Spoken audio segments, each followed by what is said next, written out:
Hey everybody, this is Cindy. This is my very first video that I will be uploading about education and learning.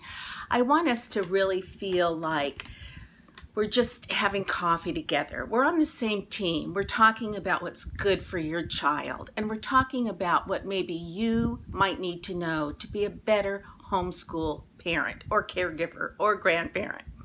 So let's just be casual together as we chit-chat, as we talk about the different foundations of education. Now, I want to start with language, with reading skills. So often, we think of the verse that says, "Are you learning to read, or are you reading to learn?" So to begin with, we have to learn how to read. And reading is really one aspect of what is really our language. So I'm going to be talking for my first set of videos about language skills, which includes reading. Now I'm going to share a chart with you, and then I'm going to sort of break it down. So here we go. So if language encompasses 5 main areas. So the first main area is reading. And so I'm going to be going over reading and the concepts that define reading. Then reading comprehension,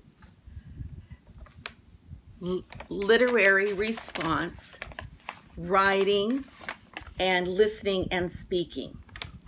So to start with, think about when you first had your child. They're babies, you're just so in love with them, and they're going through their developmental stages.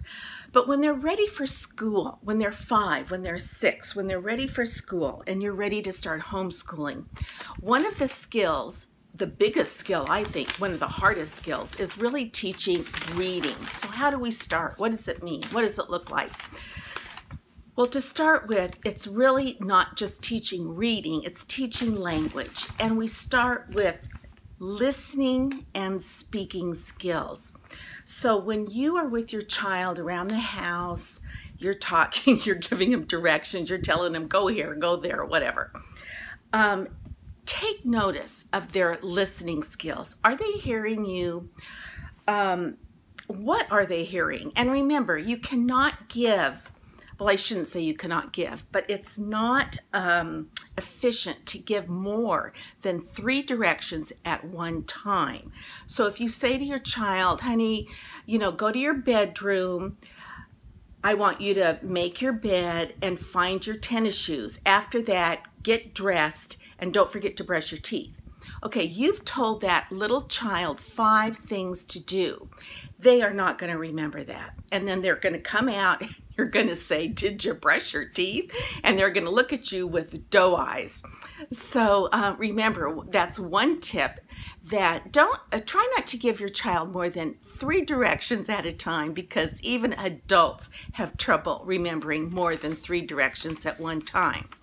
So as your child is listening to you talking and so on, they're going to begin by talking back, by speaking back to you. Are you ready for dinner? Yes. Do you want broccoli? No. Are you going to have dessert? Yes. Pay attention to their speaking skills. They should be speaking. Your 5-year-old, your 6-year-old should be speaking in complete sentences. Now, it's very easy and it's very lazy for kids to say yes, no, I don't know, grunt. That's kind of the way it is. But it's up to you as a homeschooling parent, as an adult, to check their speaking. Ask them, confront them, hold them accountable. Do you want broccoli? No. Oh, okay, then you need to say, no, Mom, I do not want broccoli. And have them repeat it to you. Even if they put their chin down and shuffle, have them repeat it to you. They need to start speaking in complete sentences. So that's one part of our language. That's one part of learning how to read, listening and speaking. Okay, now, once they start and once they are able to speak in complete sentences, and you're holding them accountable and you're making sure when you ask them a question, you're not letting them get off the hook by, yeah, no, see you later, what, whatever, have them answer in complete sentences. So the next thing is ask them to describe. Instead of saying, did you enjoy your lunch? No. Did you have a nice day? No. You know how it goes.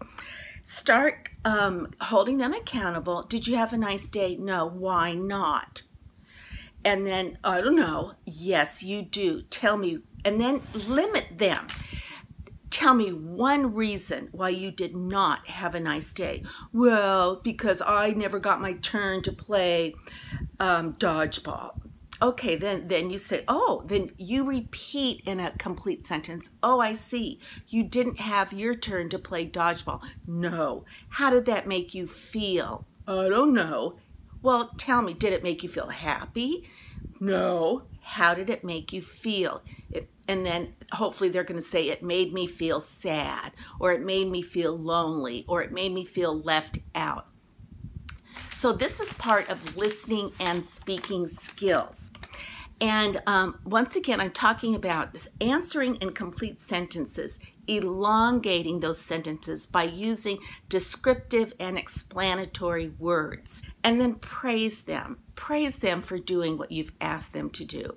When they do answer in a complete sentences, tell them you're proud of them. That was great. You know what? You may not even know it, but you answered me in a complete sentence. That's part of growing up. That's part of being first grade. That's part of being a student.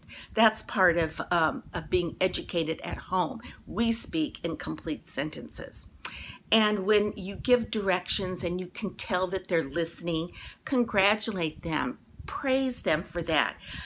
I noticed that you followed all 3 of my directions. I'm so proud of you. Thank you. That really means a lot to me as your mother, as your grandmother, as your caretaker, whatever. So what I want to do is spend some time on our language. We're going to begin with speaking and listening skills. Now remember, our language is made up of 5 basic elements: reading, reading comprehension, literary response, writing, and listening and speaking skills. Now, literary response is just a big word for something that's very simple, and we will talk through that, and I will teach you about that.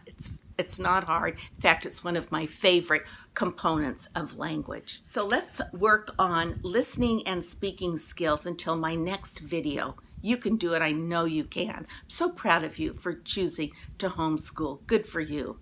Okay, I'm part of the team. You're part of the team, and I'll see you in a few days. Bye-bye.